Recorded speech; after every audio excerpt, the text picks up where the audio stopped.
That's a whole thing. Basically, if he was working for an insurance company, and the people who own the insurance company have known the Miles family for like ever. And so both Eli and his brother started working for that company, I don't know, like 10, whatever, 12 years ago. And then they were there for all that time. Now, what happened was that Eli saw an opportunity to basically he thought he could get some money and that nobody would find out about it. And so what happened was he redirected certain things to come to him, and didn't think anybody would notice, didn't think that it would come up in accounting. Well, it did come up. It came up that this money was missing, right? And so when it came up that the money was missing, the first person that they thought it was Christopher, his brother. And Eli knew what he had done. Eli knew they were blaming Chris. Eli knew they were about to fire Chris, and Eli didn't say a word. And somewhere in there, it was discovered. He never confessed, by the way. This is his own brother. It was discovered that it was him, not Chris, because basically Eli signed on as Christopher when he was doing whatever the fuck he was doing. So what happened was that they knew there was embezzlement. They thought it was Chris. It was discovered it was Eli. And if this had been just a regular company, like just a random company, like whatever, Merrill Lynch, whatever, he'd be in jail. He'd be in motherfucking jail. What he did was beyond grand theft. And like you could just like name the violations. Like he just has no consciousness of the law at all because he's had everything handed to him. So because the company, the owners of the company, were such close associates with the Mileses for so many years, what happened was they basically worked it so their insurance, the insurance protecting the insurance company itself, covered the loss of what was actually embezzlement, and they called it something else, and they let him go. They just let him go, no punishment, no jail, no court, no nothing, but he was fired.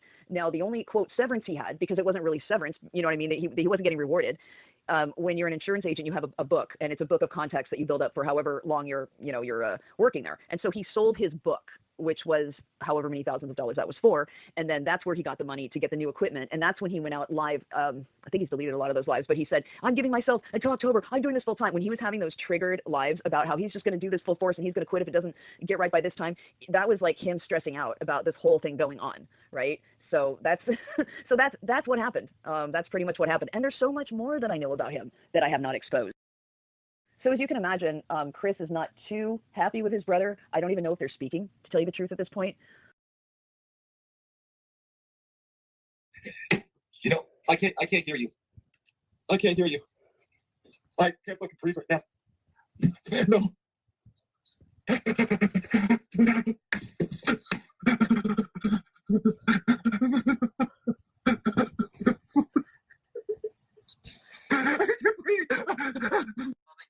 That is real life shit that Eli did. And, my involvement, yes, of course, I've apologized for that. I feel terrible. And, Eli funded that. I would never have had the means to do any of that if Eli was not paying for that. He was paying for not just me, he was paying people to go by that house and stalk them.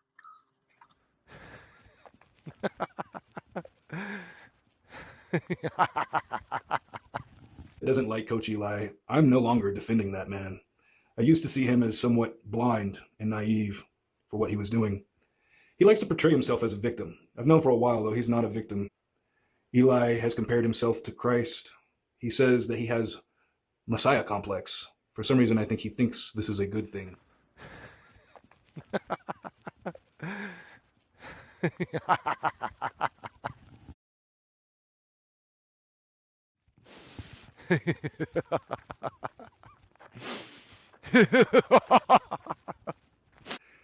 Eli himself is somewhat sadistic and demonic. He likes to pull innocent people into his games.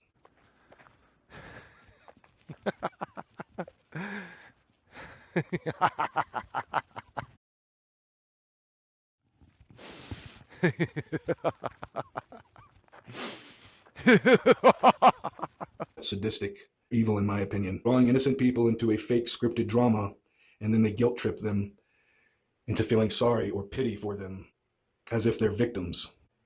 It's quite disgusting and sad. Eli said I should forgive a man who threatened to rape and kill my family member. With a man named J.B. Gunner, he said that J.B. Gunner used to do live streams making fun of him, and then J.B. Gunner would share a portion of the donations with Eli after every stream. The hypocrisy coming from this guy's mouth on a daily is just mind-blowing. I'm not going to defend the man, so anybody who wants to have their shot at Eli, go on and do it. You won't see any consequences from me. In the past, I've stated things like it was somewhat sadistic for people to taunt an old disabled man on the spectrum being Eli. But after what he said today, after him trying to make a low-key threat to me, you guys can do whatever you want. It's better you than me, right? Somebody needs to contact Eli's mom and explain to her what's going on. Because the more I listen to Eli talk about his court case, the more that I come to the conclusion that he could hurt himself bad, really bad with this. He keeps putting his own foot in his mouth. He's listening to the trolls in the audience and addressing them when he really shouldn't. He should just ignore it. If he should just block it and ignore it. But instead, he's giving these people exactly what they want.